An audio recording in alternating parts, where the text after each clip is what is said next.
बड़ी सक्सेस लेना चाहते हो।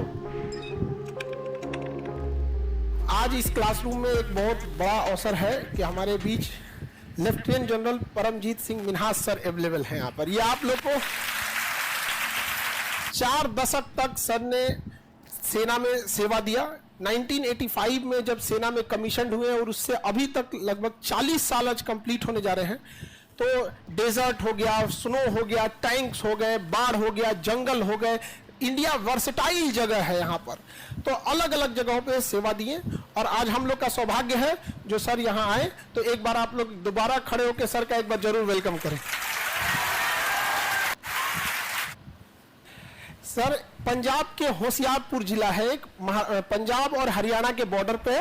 वहां पे 1964 में सर का जन्म होता है और सर एक फौजी फैमिली में जन्म लेते हैं। सर के पिता सेकेंड वर्ल्ड वॉर के टाइम पे लड़ाई लड़े थे। आप सबको पता है कि सेकेंड वर्ल्ड वॉर के टाइम पे देश गुलाम था। उस समय हमारी इंडियन आर्मी जो थी वो ब्रिटिश आर्मी थी वहां पर। तो सर के फादर जो थे वो इतने बहादुर थे उस समय की लड़ाई में, वहां गैलेंट्री अवार्ड मिला उन्हें। और सेकेंड वर्ल्ड वॉर के दौरान अफ्रीका में एक देश है लीबिया, आप सबको पता है लीबिया में एक जगह बेनगाजी में लड़ाई के टाइम पे ब्रिटिश वहां पे थे। यहाँ पे लड़ाई के टाइम पे सर थोड़ा सा वहां पे लड़ाई के टाइम पे इंजर्ड हो गए, पैर फ्रैक्चर हो गया, टूट गया। तो उन्हें बेनगाजी लीबिया से लेकर मिस्र आए लोग। मिस्र में जगह है काहिरा, उसकी राजधानी, और अलेक्जेंड्रिया सबसे बड़ा शहर है। तो इन 2 जगहों पे ट्रीटमेंट हुआ। उसके बाद फिर वहां से इन्हें लाया गया कराची। उस समय पाकिस्तान अलग नहीं हुआ था, भारत का हिस्सा था। कराची में रख के दोबारा ट्रीटमेंट किया गया सर के फादर का, और जब वो ठीक हो गए वापस उठा के युद्ध में भेजा गया। सोचिए अंग्रेजों को कितनी जरूरत होगी यहाँ। तो आज सर की फैमिली में 40 लोग फौज में हैं, जनरल से लेके सिपाही तक में। सर जो एनडीए वाले हैं, आपका यही सपना है कि यहां जाए, और यहां हर कैडेट का सपना होता है कि एक बार एनडीए जरूर जाए वहां पे। तो यहां एनडीए की तैयारी, जब पूरी ट्रेनिंग कंप्लीट होती है तो एनडीए एक बहुत लंबी ट्रेनिंग प्रोसेस हो जाता है वहां पे अलग अलग ट्रेनिंग कंप्लीट करके पूरा पार्ट का हिस्सा बनने के बाद फिर सर को इंडियन मिलिट्री एकेडमी भेजा जाता है, जैसे आईएमए देहरादून। तो वहां से पुणे के बाद, अब पुणे में ट्रेनिंग कंप्लीट के बाद देहरादून में Indian military academy, IMA Dehradun. IMA Dehradun जो जगह होता है इंडियन मिलिट्री एकेडमी का, यहां पर ट्रेनिंग के लिए सर को भेजा गया। वहां पर हर क्षेत्र में बहुत बेहतर ट्रेनिंग करने के बाद वहां पर हर तरह की ट्रेनिंग होती है, टैंक से लेकर पैराशूट से लेकर जो भी ट्रेनिंग का एक बड़ा हिस्सा होता है उसको कंप्लीट जब किए तो सर को सम्मान में स्वॉर्ड ऑफ ऑनर दिया गया। सम्मान में तलवार, ऑलराउंडर परफॉर्मेंस के लिए सर को स्वॉर्ड ऑफ ऑनर दिया गया। एक तो सेलेक्ट होना ही मुश्किल होता है, उसमें से सेलेक्ट होने के बाद समझिए कि वहां सारे क्रीम लोग पहुंचे होते हैं, और उसमें से जब स्वॉर्ड ऑफ ऑनर मिलना कितना टफ हो जाता होगा यहाँ पे। तो उसके बाद फिर सर का कमीशन होते हैं 1985 में।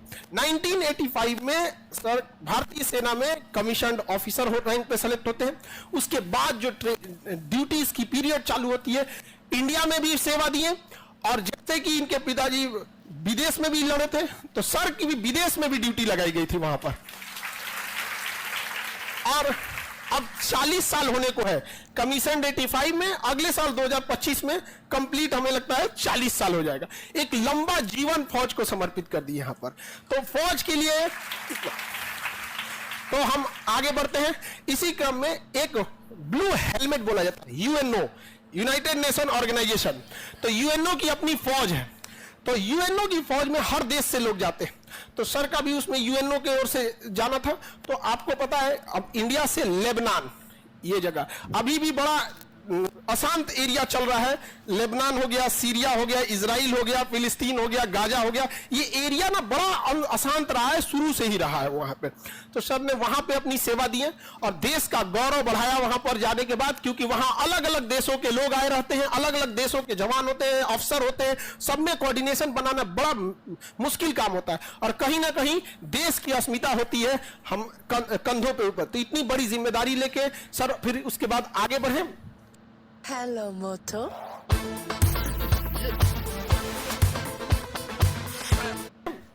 और नेशनल वॉर कॉलेज है अमेरिका के वाशिंगटन डीसी में।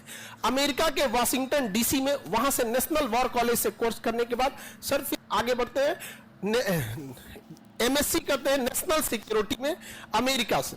नेशनल सिक्योरिटी अमेरिका यूएस में से वो कंप्लीट करने के बाद फिर क्योंकि नेशनल सिक्योरिटी में अलग अलग चैलेंजेज आते हैं, लड़ाई का पैटर्न बदलते रहता है, तो ये जरूरी है कि अपने आप को अपडेट करते रहना।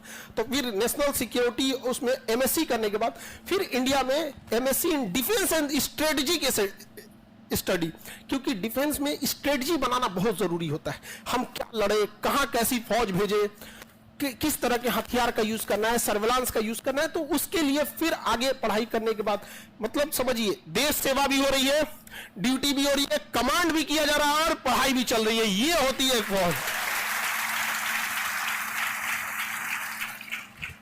और आप लोग कभी कभी थक जाते होंगे पढ़ाई करने से, इतना